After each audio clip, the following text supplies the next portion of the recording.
नमस्कार साथियों, कैसे आप लोग? बहुत बहुत स्वागत है सबका दोस्तों। आज मंगलवार है और मंगलवार का मैं व्रत रखता हूँ, आप सबको पता ही होगा। दोस्तों, आज मैं आपको मंगलवार की व्रत कथा सुनाता हूँ। मंगलवार की व्रत कथा किस तरह से मंगलवार की व्रत कथा इस तरह से है कि एक ज्ञानी होता है, एक विद्वान आदमी होता है, तो उसकी कोई बालक नहीं होता है। तो उसके कोई बालक नहीं होता है, तो वो बड़ा परेशान होता है। तो वो देखता है कि मैं हनुमान बाबा से प्रार्थना करता हूँ, हनुमान बाबा से प्रार्थना करता हूँ कि कोई भी मेरी पत्नी की संतान हो जाए और मुझे एक खूबसूरत सा हनुमान बाबा की तरह बालक हो। तो वो अपनी प्रार्थना करने के लिए जो है जंगल में चला जाता है। जंगल में जाता है तो वहाँ पे वो हनुमान जी का ध्यान करने बैठ जाता है। हनुमान जी का ध्यान करते-करते वो देखता है कि उसकी जो ध्यान कर रहा होता है, उधर उसकी जो पत्नी होती है उसकी कुटिया में वो मंगलवार का व्रत रख रही होती है। भगवान से प्रार्थना कर रही होती है कि वो हनुमान जी की तरह खूबसूरत सा एक बच्चा उनको प्राप्त हो।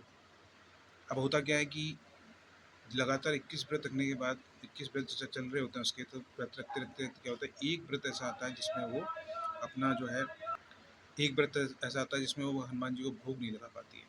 वो हनुमान जी को भोग नहीं लगा पाती है, तो वो ये प्रण करती है कि मैं अगले 6 दिन तक, अगले मंगलवार तक जो है भूखी रहूँगी, और जब हनुमान जी को अगले मंगलवार व्रत रखने के बाद शाम को भोग लगाऊँगी, तभी मैं खाना खाऊँगी। तो ये जो उसकी दृढ़ शक्ति देखकर हनुमान जी बड़े प्रसन्न हो जाते हैं, तो हनुमान जी उसको दर्शन देते हैं। हनुमान जी दर्शन देते हैं तो बोलते हैं कि ठीक है, मैं तेरी इस जो है भक्ति से बड़ा प्रसन्न हुआ हूँ, और मैं तुझे एक जो है अ, तथास्तु बोलते हुए तेरे को आशीर्वाद देता हूँ कि हाँ, तुझे मेरे जैसा ही बहुत खूबसूरत सा बालक होगा।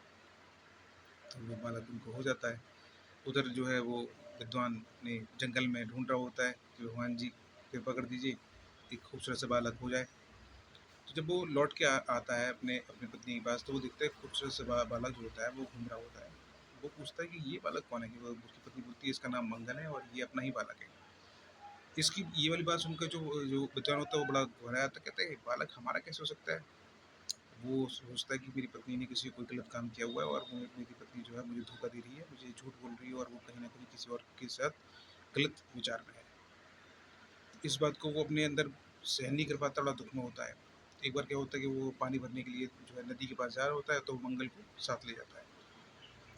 मंगल को साथ ले जाता है तो वो मंगल को वही पानी में नदी में डुबा देता है और वापस लौट आता है।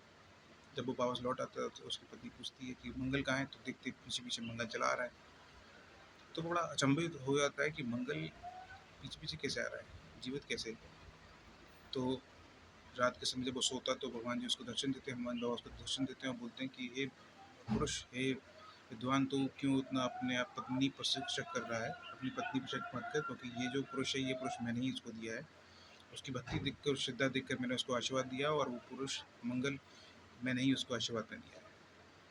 इस बात को देखकर, इस बात को सुनकर बड़ा खुश हो जाता है वो, और हनुमान बाबा की प्रार्थना करता है। तो कहने का मतलब ये है कि हनुमान बाबा की सच्ची मन से जो प्रार्थना करते हैं उनको उनको वो फल मिलता है, वो आशीर्वाद मिलता है, भगवत बाबा का आशीर्वाद मिलता है। तो आज मंगलवार है, तो मैंने सोचा क्यों ना मैं आपको ये मंगलवार की व्रत कथा सुनाता हूँ। बहुत बहुत धन्यवाद। Thank you so much. जय हिंद, जय भारत। और अपना ध्यान रखिए, फालतू की चीज़ों में मत पड़िए, ठीक है? फालतू चीज़ों में मत पड़िए, अपना ध्यान रखिए, अपना काम कीजिए, मन लगा के अपना काम कीजिए, और दूसरों से ज़्यादा नो बिल्कुल नहीं, ठीक है? Thank you. जय हिंद, जय भारत।